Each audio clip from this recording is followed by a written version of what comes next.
Hello there. This isn't a motorbike. Now that that observation's out the way, we can find out why I haven't uploaded anything in a very long time. And this is because of my absolutely frightful experience with a shipping company. Now before we begin this video, I have to emphasize that this matter has been resolved and I'm not after a witch hunt on this company. So I'm sure you'll be able to find out what the company is, but leave it at that because they've done what they can to solve it and I'm relatively satisfied with it. So what you're about to see is a very sad past me talking about what happened to my bike during transportation from Kenya to Dubai. And at the end of this, I'll go over exactly what happened to resolve this issue. And it's a pretty weird story. So let's get on with it.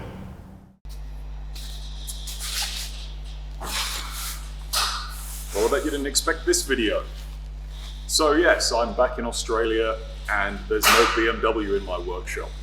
And the only thing I have left of it is this box. And that is because, as the title insinuates, my entire trip has come to an end because of one singular company, which is shipping in Dubai. Now just to bring you up to speed, I was riding a motorbike from Sydney to England and I was using it as an opportunity to promote my disability project, which is providing free gym equipment for people suffering from physical disabilities. Now I'd managed to get all the way from Sydney to Perth, shipped my bike to Cape Town, and then I rode from Cape Town up to Kenya. And once I reached Kenya, the political situation forced me to move my bike by other means, because Ethiopia basically has some crazy import prevention system. Sudan's basically at war, so the best option was to ship my bike from Kenya up to Dubai and then continue my journey that way. So once I reached Kenya via Tok, I approached several companies asking for quotes on shipping, flying my bike to where I needed to go. And I was at a turning point because basically Tok is almost a crossroads between Nairobi and Mombasa. And the quotes I received would determine which direction I go. If I'm going by sea, it's best to go to Mombasa because it's on the coast and Nairobi is inland. Now one company, guess which one? They gave me a quote which was by air, which was relatively similar to the sea quote that I'd received from other companies. And this was $3,680 US, which is about 6,000 Australian dollars. So I thought, okay, it's a bit expensive, but it's going to get me there. Within 2 weeks, they told me. 5 to 10 days was what they told me, both in email and on the contract that I'd signed with them. Show things up here. As you can see, these are the timescales that they've put in place. Not me, them. Just for context, if I'd gone to Mombasa and used the shipping company, they had guaranteed me 12 days. However, shipping told me this was a worst case scenario and it's most likely going to be a few days. So I went with them. Anyway, seeing as this terrible drama is about to unfold, let's introduce the cast.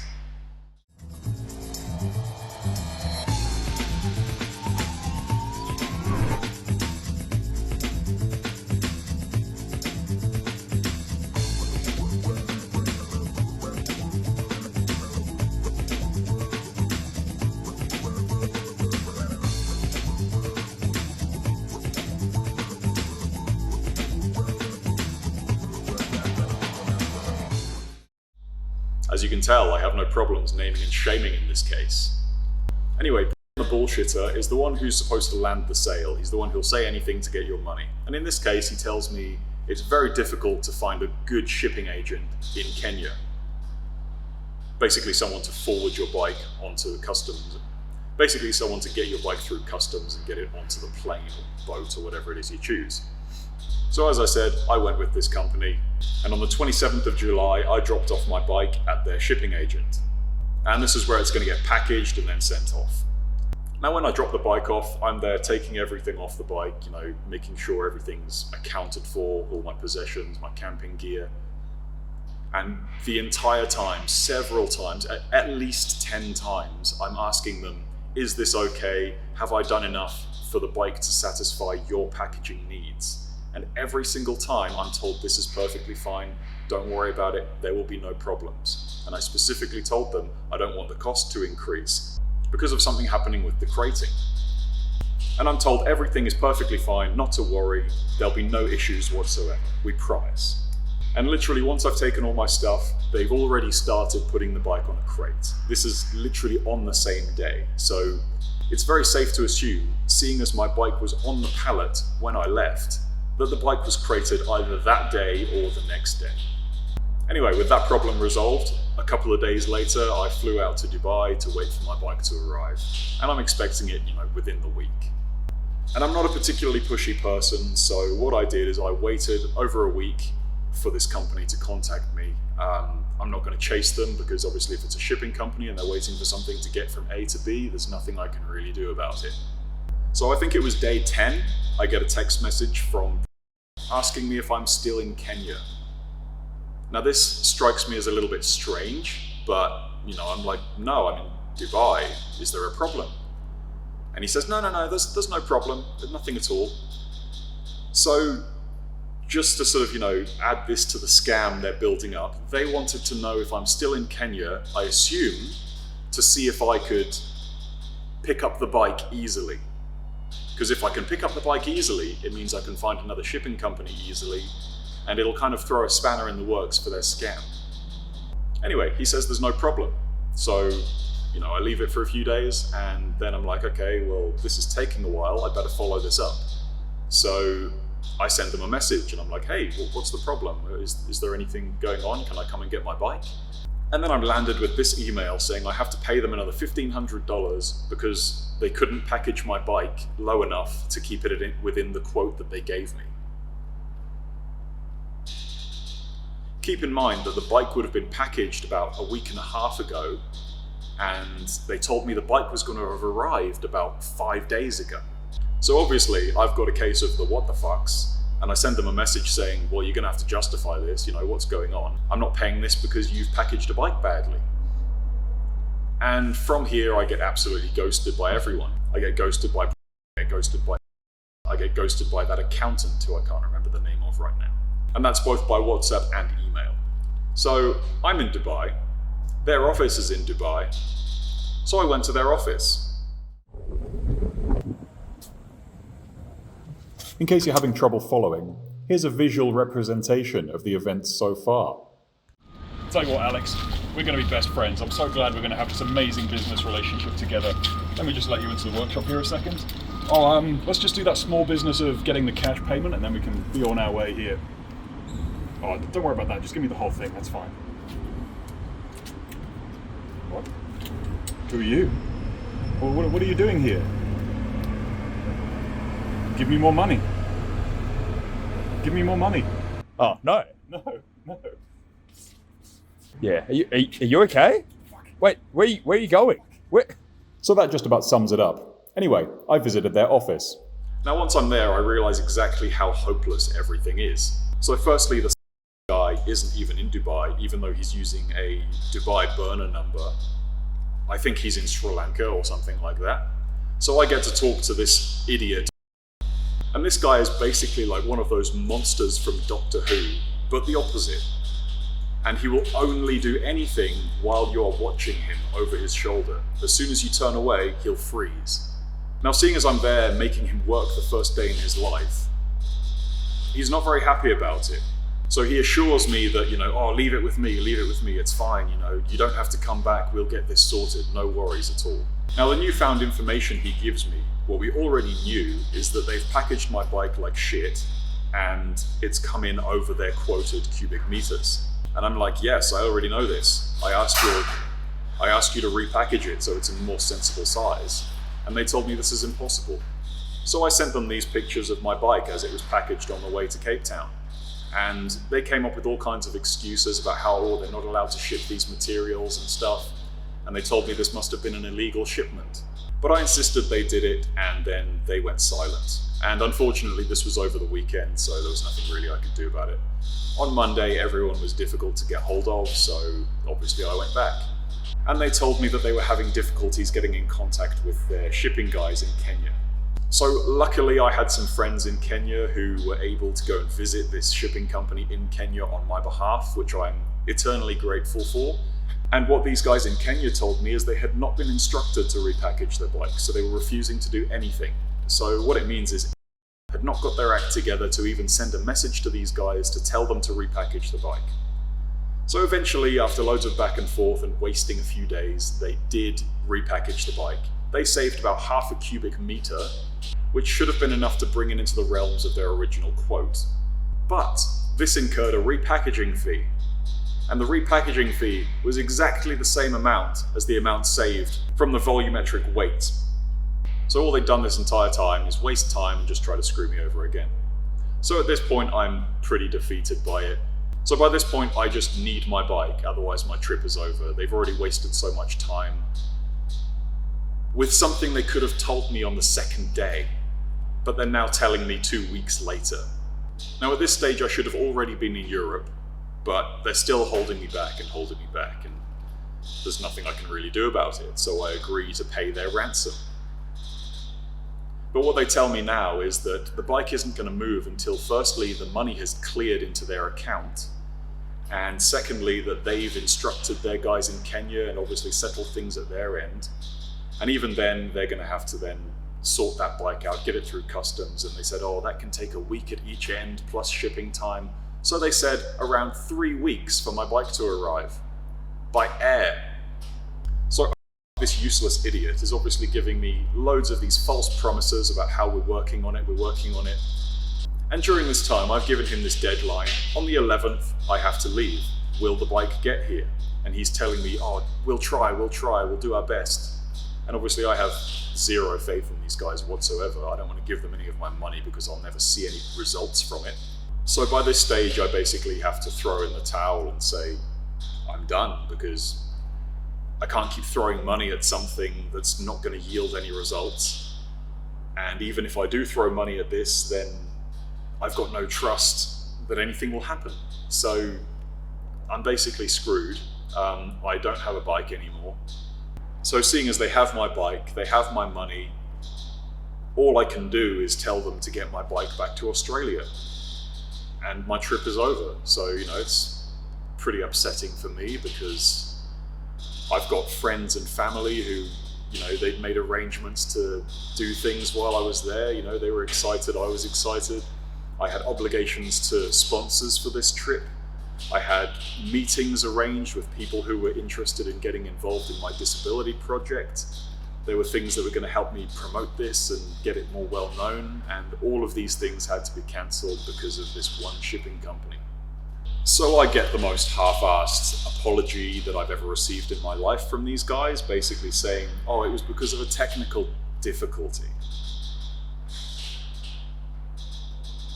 And I think the only technical difficulty is that they're all technically brain dead, and I have no idea how this company is the size that it is.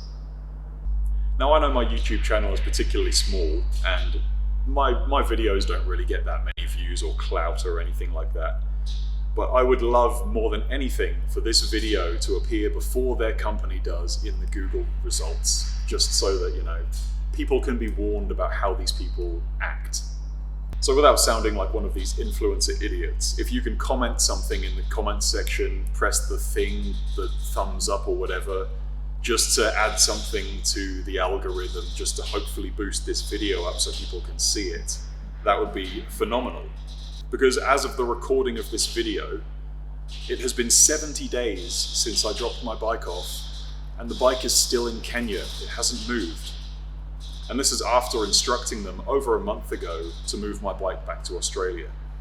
Now, to rub further salt into the wounds, they graciously took the $6,000 and put that into shipping the bike to Australia, and told me there wouldn't be any extra fees to get it to Australia until it arrives in Australia. Then I have to give them another $1,600. So what can you even say to that, So I flat refused to pay that. I used the same shipping agent that I used in Australia to take over from there, so that I'm not giving them another cent. But just for perspective, to ship my bike to Cape Town cost half of what they're now taking off me to ship it back. And I still have to pay customs at the other end. Now, if you look at the reviews for this company, it looks like a pretty upstanding company. But you have to dig a little bit deeper. So if you look at the reviews, most of the 5-star ones anyway, they are from people who have given 1 or 2 reviews in their life on that account. So all I can assume is that these are bot accounts that are, they're paying for reviews to boost their ratings. But if you look at the actual real reviews, you'll see lots of similar things, including this guy. So this guy was also shipping a bike to Australia, and he had an awful experience, which sounds pretty similar to the one I had, and he didn't get his bike back for 6 months. So if you're this guy and you're seeing this video, I would love it if you got in contact with me using that email. Anyway, in the ideal world that this video does exactly what I hope it will, and it drastically affects your business, all I can say is this: shipping. It's not defamation if it's true. You've seen my evidence, I've got much more. And if you want this video to be removed, firstly, you'll refund me everything that I've paid you. You'll fly my bike back to Dubai using a company of my choice, and then you'll also fly me to Dubai using an airline of my choice. And only after all of that is when I'll consider taking the video down. But just to make it worth your while, if you meet my 3 demands, I made an advert for you. So let's roll that now. Hey, you there. Do you love money? No, I hate it. That's the correct answer. Look no further.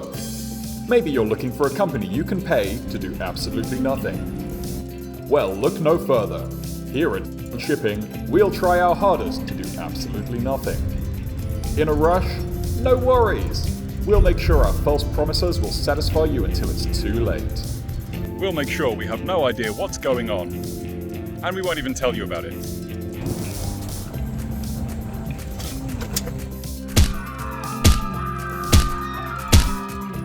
And the only way anything will ever get done is if you come to our office and knock on the door. So go to Shipping, because fuck you.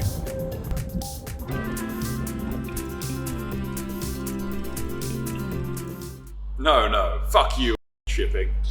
Anyway, the next video is a V10 video. You might see some spoilers, because it looks like I'm not going through Dubai.